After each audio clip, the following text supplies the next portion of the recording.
Epístola do apóstolo Paulo aos Efésios, capítulo 5. Efésios, capítulo 5.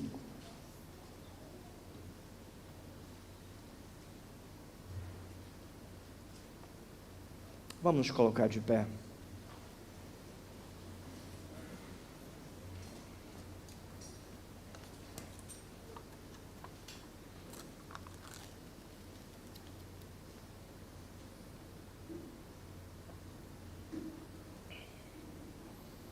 Assim diz a palavra de Deus.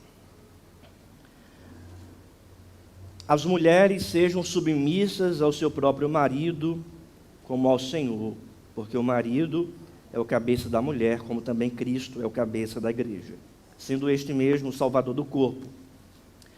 Como, porém, a igreja está sujeita a Cristo, assim também as mulheres sejam em tudo submissas ao seu marido. Maridos, amai vossa mulher, como também Cristo amou a igreja e a si mesmo se entregou por ela, para que a santificasse, tendo-a purificado por meio da lavagem de água pela palavra, para apresentar a si mesmo igreja gloriosa, sem mácula, nem ruga, nem coisa semelhante, porém santa e sem defeito. Assim também os maridos devem amar a sua mulher como ao próprio corpo. Quem ama a sua esposa, a si mesmo se ama. Porque ninguém jamais odiou a sua própria carne, antes a alimenta e dela cuida, como também Cristo faz com a igreja. Porque somos membros, versículo 29. Porque ninguém jamais odiou a sua própria carne, antes a alimenta e dela cuida, como também Cristo faz com a igreja. Porque somos membros do seu corpo.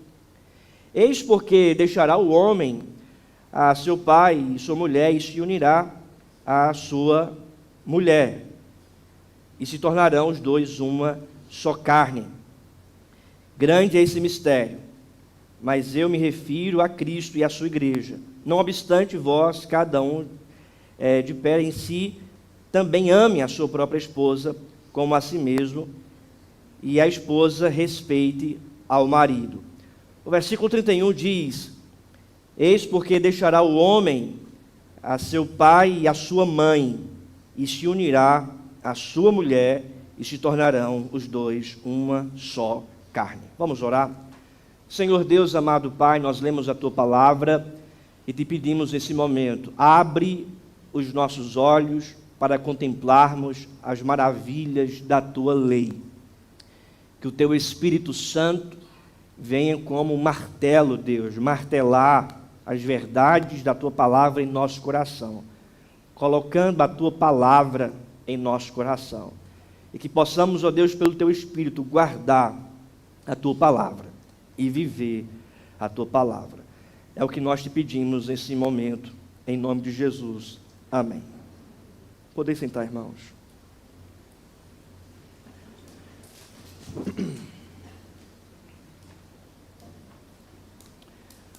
William Hendricks, um escritor erudito, é absolutamente pertinente quando diz que nenhuma instituição sobre a face da terra é tão sagrada quanto a família. Nenhuma instituição sobre a face da terra é tão sagrada quanto a família. A vida no lar, como instituição primária e básica da sociedade, exige tratamento especial. O lar, por sua própria natureza, deveria ser a morada do amor, da graça, da bondade de Deus. Entretanto, há uma realidade muito frequente e difícil nos lares dos nossos dias. Por um lado, você vai ter o autoritarismo, onde busca governar o lar pela força. O resultado é uma casa de bonecos, pessoas pisando em ovos, ou um desespero transformando a casa em loucos. O autoritarismo produz violência e uma ordem imposta pelo medo ou pelo desespero. Um outro problema, infelizmente, que muitos lares também vivenciam, além do autoritarismo, é o hedonismo. O hedonismo, por sua vez, é o culto exclusivo ao ego, ao eu. É a egocentricidade acima de qualquer coisa. É o egoísta em busca de felicidade própria. O resultado do hedonismo no lar é a libertinagem, é a anarquia, é a falta de padrão que, sem sombra de dúvida, leva à destruição. Quando Paulo escreveu essa carta, tanto o autoritarismo como o hedonismo estavam presentes nas famílias daquela época. E Paulo, portanto, escreve essa carta para apresentar o Evangelho, apresentar o plano de Deus, de salvar o seu povo, de redimir o seu povo e aplicar essa verdade do plano de Deus para todas as esferas da sociedade, incluindo a família. Paulo fala sobre como nós devemos viver em sociedade, e no capítulo 5 ele diz que nós devemos imitar a Deus, sede, pois, imitadores de Deus, versículo 5, ou melhor, capítulo 5, versículo 1. E ele fala que nós devemos andar em amor, nós devemos viver na luz, nós devemos agir com sabedoria. E ele conclui no versículo de número 18 ao 21 do capítulo 5 da carta aos Efésios, dizendo que nós devemos ser cheios do Espírito Santo, que devemos, de fato, transbordar da pessoa de Deus. É isso que ele diz no versículo 18. E não vos embriagueis com vinho, no qual há dissolução, mas enchei-vos do Espírito. Sejam cheios da presença de Deus. E ele então vai afirmar nos versos que lemos como é uma família cheia da presença de Deus.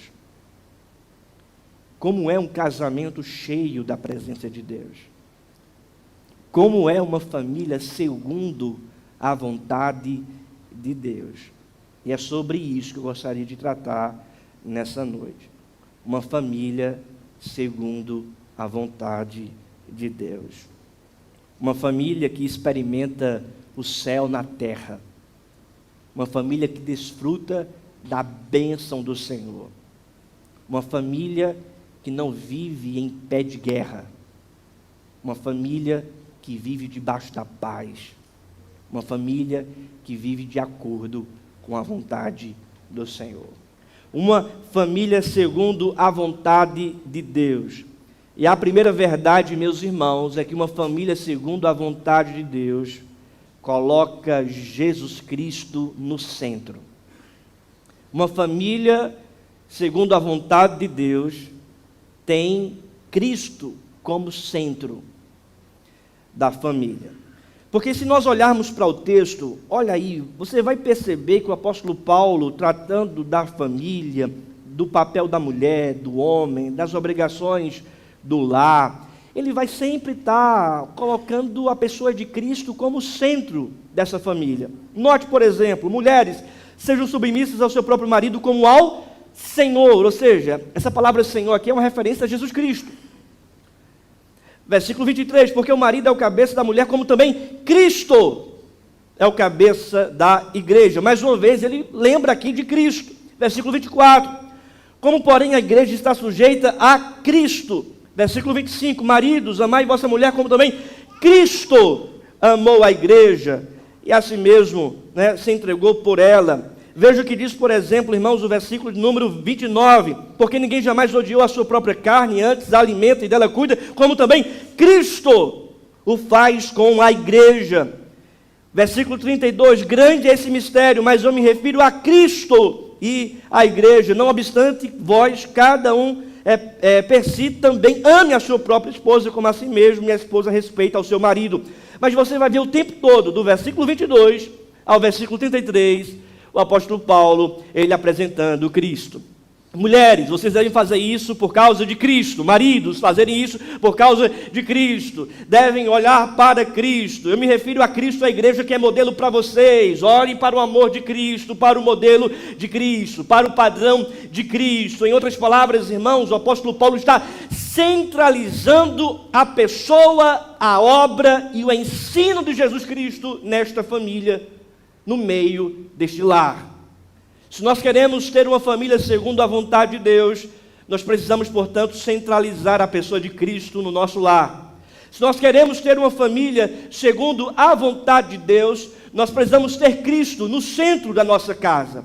Se nós queremos ter uma família segundo a vontade de Deus, nós precisamos atentar para o ensino de Jesus Cristo, como nós devemos lidar com o nosso cônjuge, com os nossos filhos, de acordo com o seu ensino. Se nós queremos viver, irmãos, ter uma família segundo a vontade de Deus, nós precisamos atentar para a obra de Jesus Cristo, que é padrão e modelo para a nossa conduta no nosso lar. Se nós queremos atentar para essa realidade, viver essa realidade, uma família segundo a vontade de Deus, nós precisamos atentar também para a pessoa de Jesus Cristo, centralizar Jesus Cristo em nossa casa, é Cristo como centro da nossa família. E assim, nós estaremos tendo uma família segundo a vontade de Deus. Ele fala sobre Cristo no versículo 22, fala sobre Cristo no versículo 23, fala sobre Cristo no versículo 24, 25, 29, 32. Ou seja, a pessoa mais falada aqui é a pessoa de Cristo. É a pessoa de Cristo. Então, não existe alternativa para uma família segundo a vontade de Deus a não ser esta: centralizar Jesus, colocar Jesus no centro da casa. Nós corremos o perigo de trocar isso.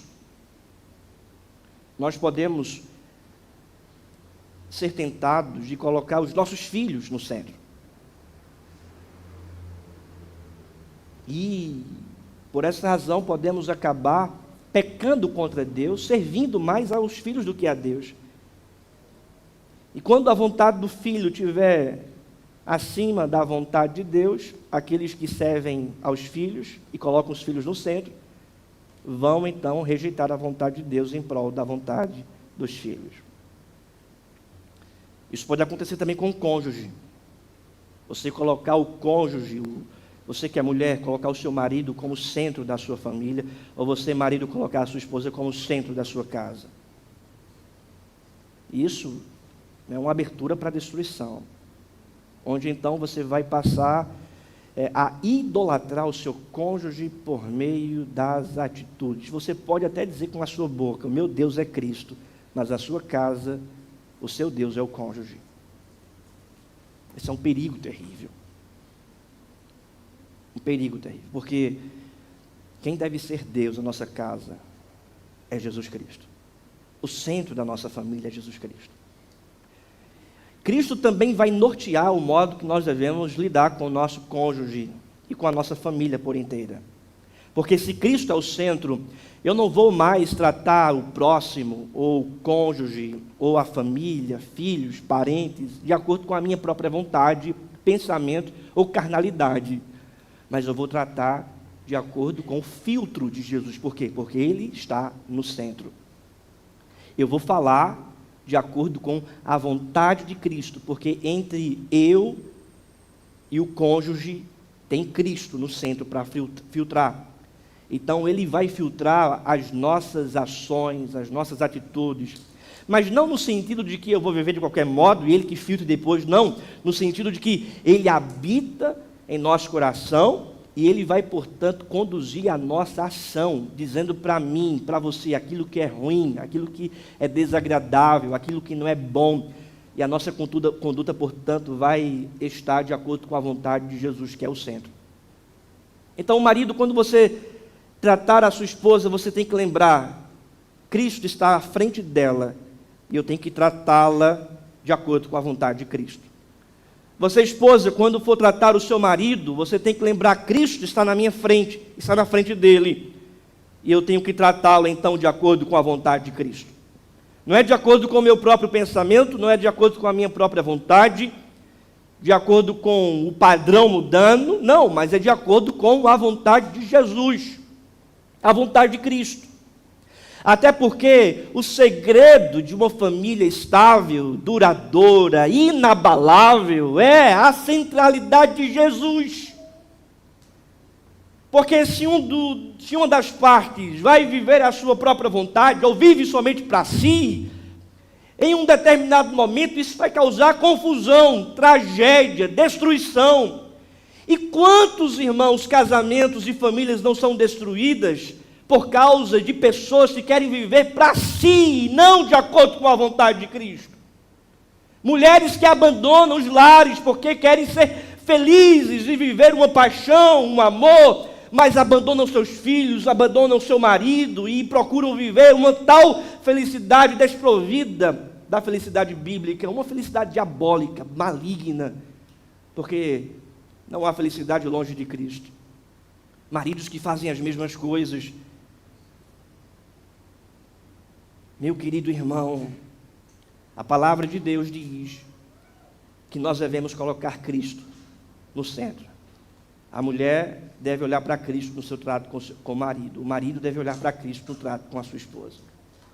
E assim deve acontecer. Por quê? Porque Cristo deve ser o centro da família, deve ser o centro do casamento.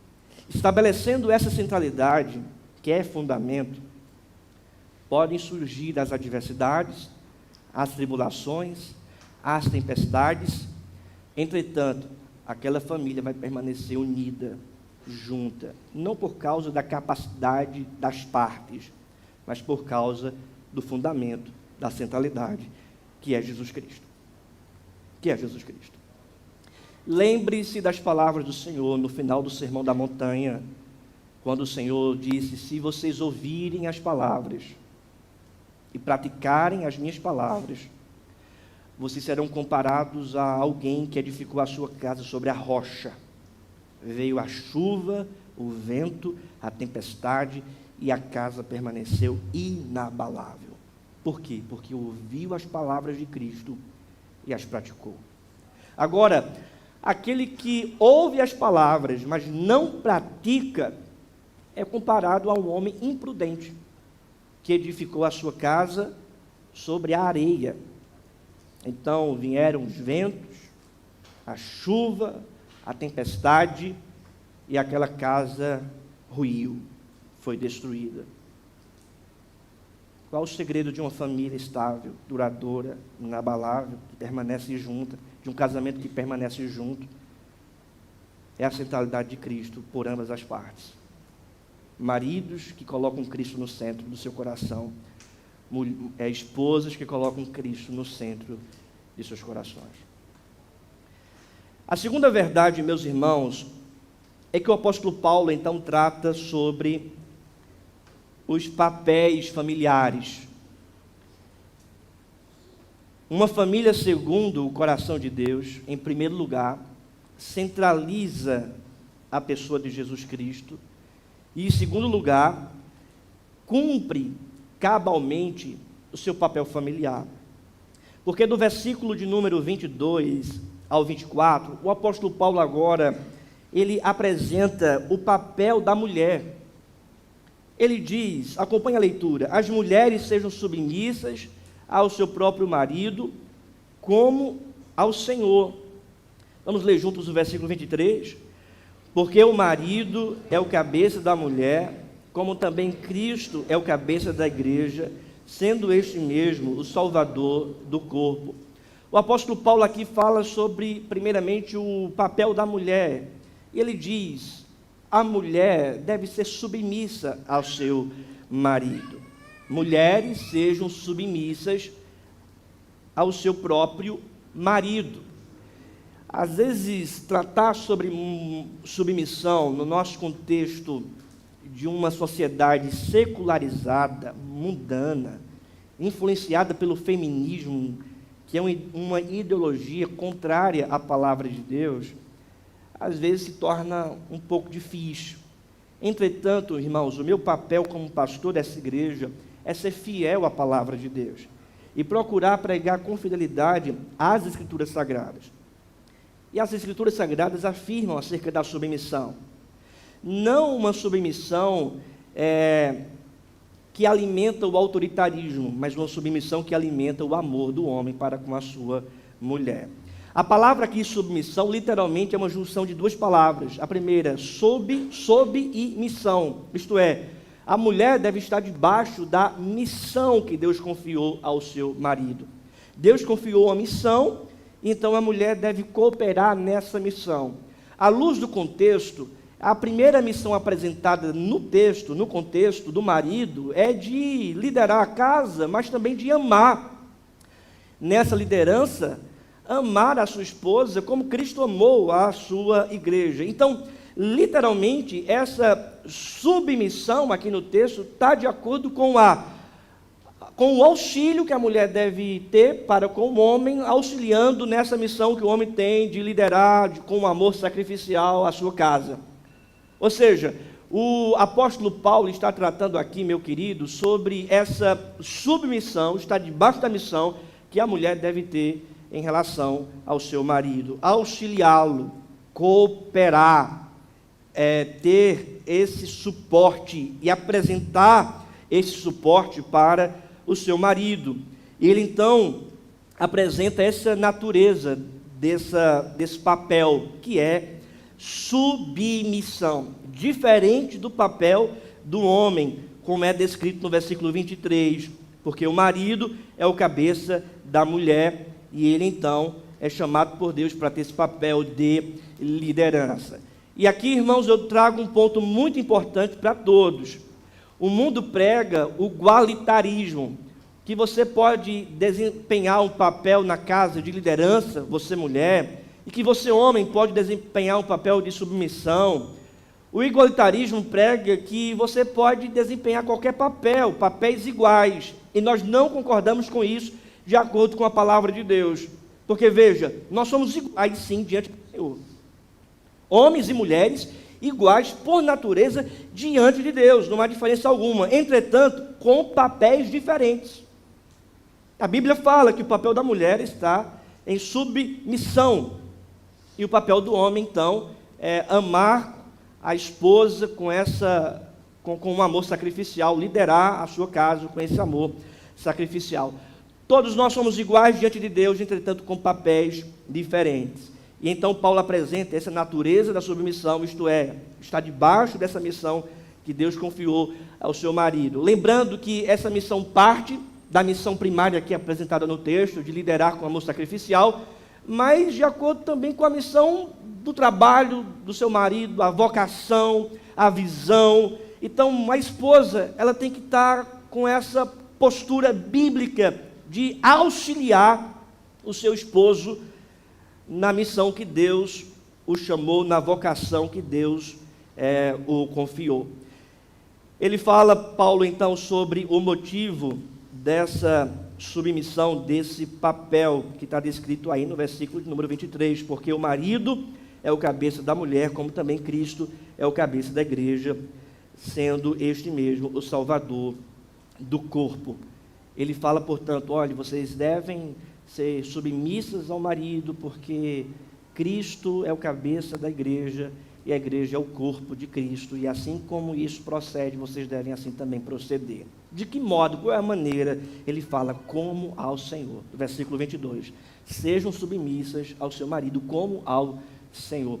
Aquilo que vocês fazem para Deus, com o mesmo respeito e honra que vocês fazem para Deus, Paulo está dizendo, vocês devem fazer também para com o marido, assim como ao Senhor. Fazendo, portanto, essa comparação, apresentando a maneira, a maneira pela qual as mulheres devem ser submissas aos seus maridos.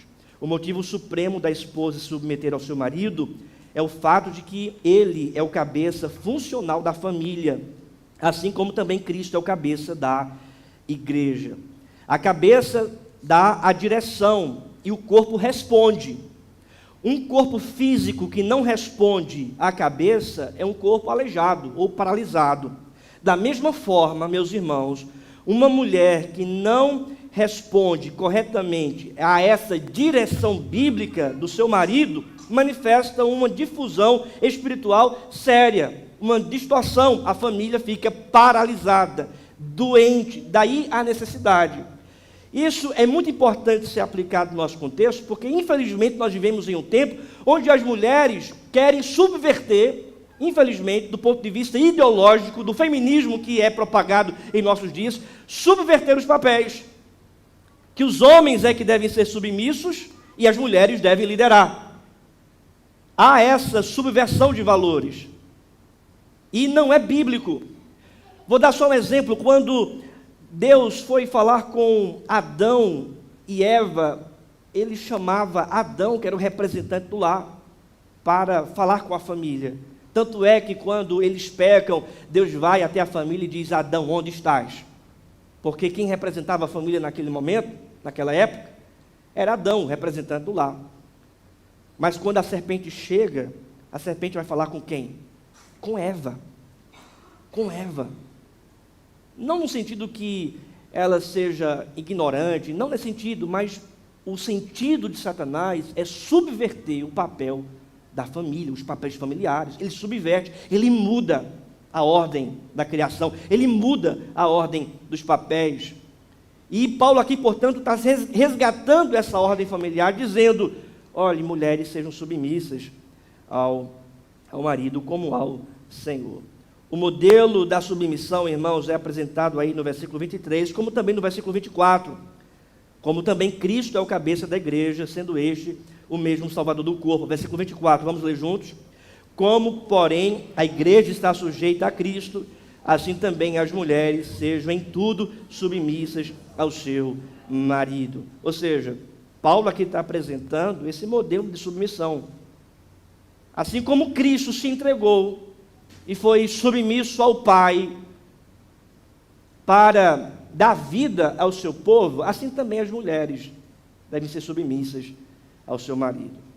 Infelizmente, nós vivemos em um tempo onde mulheres têm desrespeitado seus maridos, têm gritado com seus maridos, têm colocado o dedo na cara de seus maridos, dizendo o que eles devem fazer.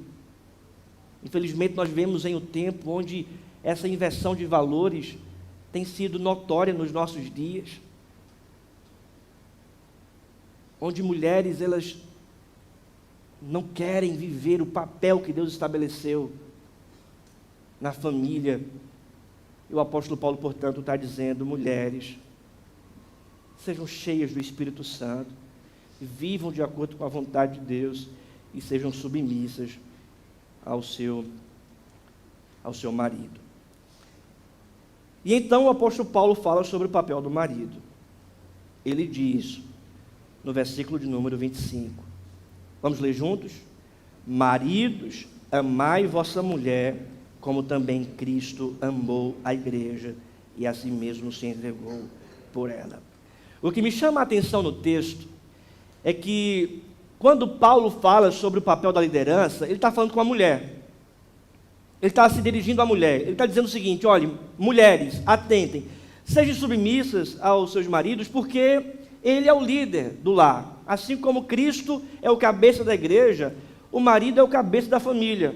Ele não está falando sobre isso para o homem, mas ele está falando sobre isso para a mulher. E aí, quando ele olha para o homem e vai aplicar o evangelho para o homem, ele imediatamente fala sobre o amor.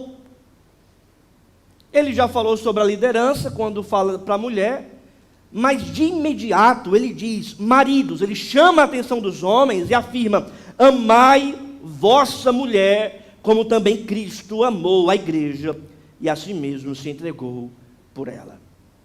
Paulo, portanto, apresenta, irmãos, a natureza deste amor que deve conduzir a liderança do homem na família, na casa. É um amor sacrificial. Maridos, amai vossa mulher, como também Cristo amou a igreja e se entregou por ela. Como foi que Cristo amou a igreja? Lembra do que está descrito em Romanos, capítulo 5, versículo 8.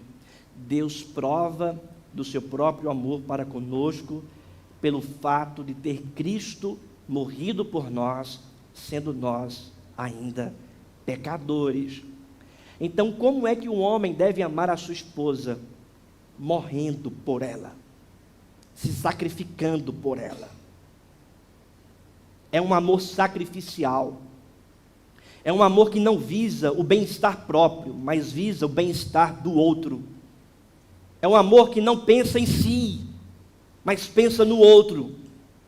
É alguém que se casa, mas se casa não para ser feliz, mas para fazer a mulher feliz, o cônjuge feliz. Não é alguém que está na família pensando em preencher o seu coração de satisfação e felicidade, mas é alguém que está na família para preencher o coração e a felicidade da mulher. Não é pensando em si, mas é pensando na esposa. E é exatamente isso que o apóstolo Paulo aqui está descrevendo para os homens. É um amor sacrificial. Esse amor sacrificial que não tem fundamento na ação da mulher. Não tem fundamento na ação do que ela faz ou do que ela fala. Porque quando Deus nos amou e entregou seu Filho por nós no Calvário, diz a palavra que nós éramos pecadores. Militávamos contra a vontade de Deus. Fazíamos aquilo que era contra a vontade de Deus, mesmo assim Deus nos amou, entregando seu Filho na cruz por nós. O marido deve amar a esposa do mesmo jeito.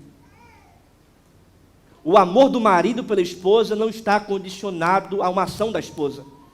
Não está condicionado a uma palavra da esposa, a uma atitude da esposa. Porque talvez o marido pode dizer, eu fiz isso porque você fez aquilo.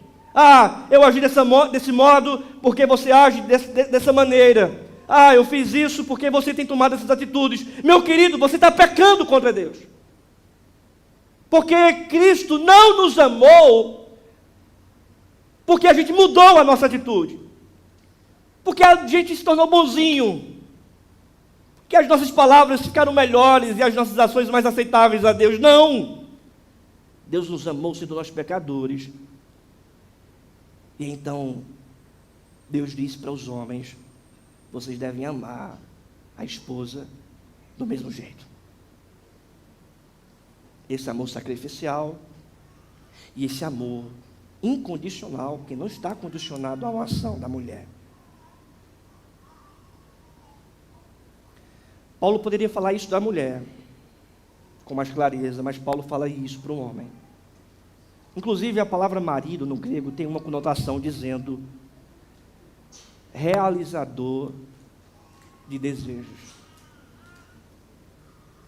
Então você foi chamado, homem, para realizar os desejos da sua esposa. Eu estou vendo algumas mulheres rindo aí. Isso pode dar uma bronca para mim depois, né?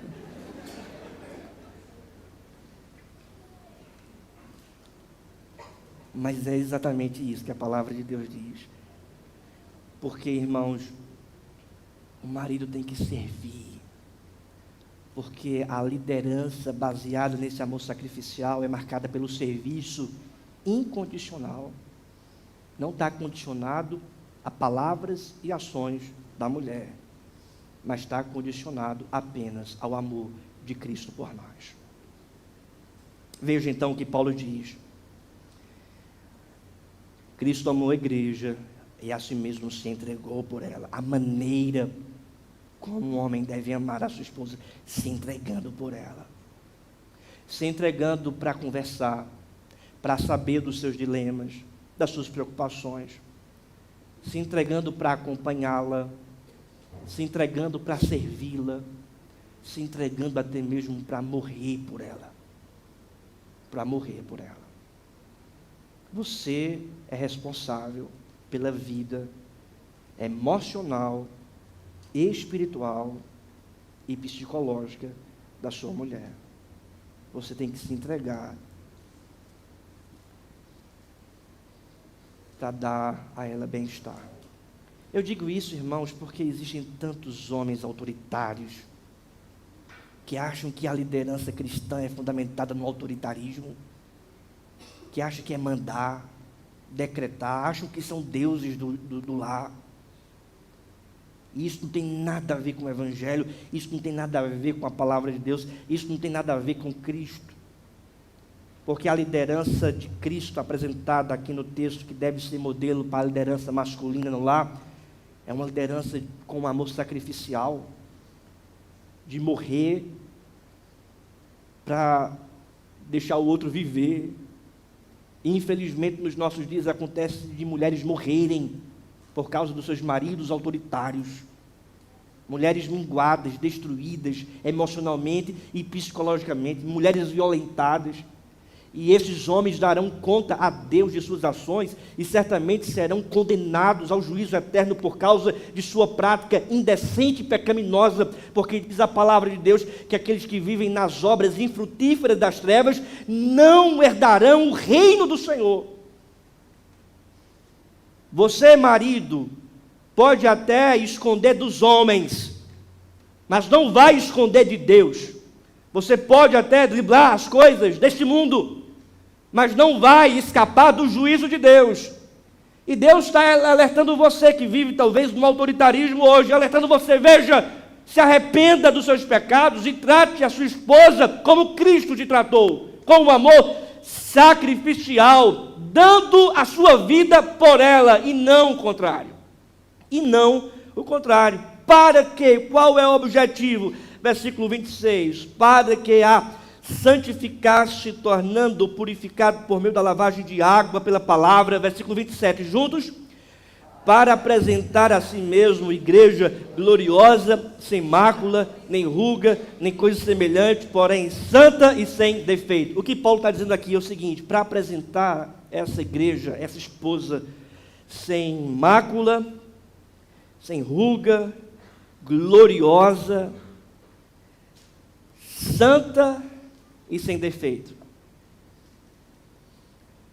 Em outras palavras, irmãos, o marido que ama a sua esposa conforme o amor de Cristo tem uma esposa linda, bela. Do ponto de vista aqui, podemos colocar emocional, uma esposa feliz, alegre, contente. Do ponto de vista também espiritual, uma esposa que tem prazer de estar na casa de Deus, que ama com o seu marido porque reflete o amor de Cristo. E então você percebe o cuidado que o marido deve ter com a sua esposa. Essa linguagem aqui, santificar, purificar, lavagem de água, é justamente a responsabilidade que o marido tem na área espiritual. O marido deve orar com a sua esposa. O marido deve chamar a sua casa para o culto doméstico. Deve ler a palavra de Deus. Deve orientar a casa de acordo com a palavra do Senhor. A orientação deve ser mansa, branda, marcada por um sacrifício, por um amor que reflete o sacrifício de Cristo, que se entrega para dar vida à esposa, para dar vida ao seu lar. Entretanto, nós vivemos em um tempo em que os maridos não querem fazer isso. Chegam do trabalho, colocam lá o jornal e que se exploda a casa. Não tem tempo mais para a esposa. Não tem tempo mais para os filhos. Não querem saber mais disso. Não querem mais ler a palavra, não querem mais orar juntos, não querem mais conduzir a casa no culto doméstico. Se esqueceram de tratar a casa, a família, especificamente a esposa, com santidade, com pureza, conforme a palavra, pela palavra, é o que diz o versículo 26. Qual foi a última vez você, marido, que chamou a sua esposa para orar junto? Para ler a palavra, instruir a sua esposa na palavra de Deus, tirando algumas reflexões pertinentes para a sua casa. Tempo de qualidade com a sua esposa, tempo de oração com a sua esposa, tempo de oração e de instrução da palavra de Deus com a sua esposa. Veja o que ele diz no versículo de número 28. Assim também os maridos devem amar a sua esposa como ao próprio corpo. Quem ama a esposa, a si mesmo se ama. Veja o cuidado que o marido deve ter com a sua esposa. É um cuidado na vida espiritual, na vida emocional, na vida psicológica, e você é responsável por isso. Se a sua casa estiver entrando em uma ruína, em uma destruição espiritual e emocional, é você, marido, que vai dar conta a Deus dessa casa. Porque quando a ruína entrou na casa de Adão, Deus não procurou Eva ou a serpente. Imediatamente Deus procurou Adão. Adão, onde estás? Que essa pergunta não seja feita para você, homem. João, onde estás? Pedro, onde estás? Tiago, onde estás? Que essa pergunta não seja feita para você, revelando a sua insubmissão à vontade de Deus de liderar a sua casa com amor sacrificial, cuidando emocionalmente e psicologicamente da sua mulher, da sua esposa. Porque se a ruína entra, a destruição entra, você é responsável por isso. Você deu brecha, você permitiu Satanás entrar no seu lar, na sua casa. Você não estava lá como vigilante na palavra de Deus, cuidando do seu lar, cuidando da sua casa, cuidando da sua família. E é você, homem, que dará contas a Deus de sua casa, de sua família. É essa a responsabilidade que pesa sobre você. Ele diz no versículo 29, porque ninguém jamais odiou a própria carne, antes a alimenta e dela cuida, como também Cristo o faz com a igreja. Por quê? Porque somos membros do seu corpo. Eis porque deixará o homem o seu pai e a sua mãe, e se unirá à sua mulher, e se tornarão os dois uma só carne. Ele vem desenvolvendo acerca dessa unidade desde o versículo número 29. Porque a mulher faz parte da sua própria carne, porque ninguém jamais odiou a sua própria carne, antes alimenta e ela cuida. Ou seja, vocês são um. Por isso, deixa o homem, pai e mãe, e se une à sua mulher, tornando-se os dois uma só carne. É um só. Um só. Vocês não são dois separados, mas são dois unidos em um só corpo. É o que diz a palavra de Deus. Portanto, não deve existir inimizades, contendas. Você deve sempre conduzir a sua esposa, a esposa também orientar o marido, dizendo: nós somos um só corpo. Não deve existir inimizade. Você deve dizer: nós não somos inimigos. Nós somos mais que amigos, nós somos um só corpo. Existe um só propósito, uma só dívida, um só salário, um só plano, um só lazer. Infelizmente nós vivemos em dias em que muitos maridos têm separado as coisas. Mulheres também têm feito isso. A tua conta é a tua conta, a minha conta é a minha conta, teu salário é teu salário, meu salário é meu salário, tua despesa é tua despesa, a minha despesa é a minha despesa, teu plano é teu plano, meu plano é meu plano, e vivem numa bifurcação diária. Entretanto, aquilo que é seu, homem, é também da sua mulher. Mulher, aquilo que é seu é também do seu homem. Por quê? Porque vocês são um só. Uma só carne. E então ele termina dizendo: e se tornarão os dois uma só carne. Grande é esse mistério, mas eu me refiro a Cristo, a igreja. Não obstante, vós, cada um per si, também amem a sua própria esposa como a si mesmo, e a esposa respeite ao marido. Ele vai dizer o seguinte: olha, vocês são um só, e um só para sempre. Uma só carne para sempre. Não existe, portanto, do ponto de vista bíblico, segundo a vontade de Deus, a palavra divórcio. Você que é casado, casada, risque do seu dicionário a palavra divórcio. Você que é namorado, noivo, solteiro, até mesmo as crianças aqui que estão aprendendo, lembre-se o que é uma mulher, o que é um homem na família, porque isso vai conduzir você e ensinar você desde agora, desde já. É isso que diz a palavra de Deus. Uma só carne para todos sempre, até porque ele compara isso com Cristo, a igreja, dizendo, assim Cristo está unido com a igreja, e Cristo está unido com a igreja para todos sempre. Ninguém vai dividir a igreja de Cristo, ninguém vai separar a igreja de Cristo, nem mesmo as dificuldades da vida podem separar a igreja de Cristo. Assim como Cristo está unido com a igreja, assim também o marido e a mulher precisam estar unidos, até o dia Cristo voltar, ou a morte separar. Mas aqui nessa terra, irmãos, até o fim. Acabou. Para a glória de Deus.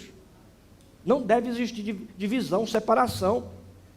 A palavra de Deus diz, irmãos, em Malaquias capítulo 2, versículo 16, eu detesto o divórcio, diz o Senhor, o Deus de Israel. O divórcio, irmãos, não é da vontade de Deus, mas é contra a vontade do Senhor. Jesus vai falar por causa da dureza de coração do homem, é que o Senhor Jesus permitiu em 2 casos, adultério e abandono de lar, mas ainda assim não é a vontade de Deus, porque Deus detesta isso, porque o que Deus uniu não separa o homem. Meu querido irmão, como então viver de acordo com a vontade de Deus na família? Como ter uma família segundo a vontade de Deus? Centralizando a pessoa de Jesus Cristo e cumprindo cabalmente o nosso papel familiar. Qual é a bênção disso? É que nós vamos desfrutar de uma casa respaldada pela palavra, de uma casa abençoada pela palavra, de um casamento marcado pela glória de Deus, de um casamento marcado pela pessoa de Jesus Cristo, fundamentado na obra de Cristo, de uma família inabalável, porque não está sustentada pelo pensamento e pela força do homem ou da mulher, mas está sustentada e fundamentada pela pessoa de Jesus Cristo, que formou, que teceu, que amou a igreja e se uniu à igreja e que ninguém pode separar. Assim também deve ser essa união entre um homem e a mulher no casamento. Fiquemos de pé e vamos orar.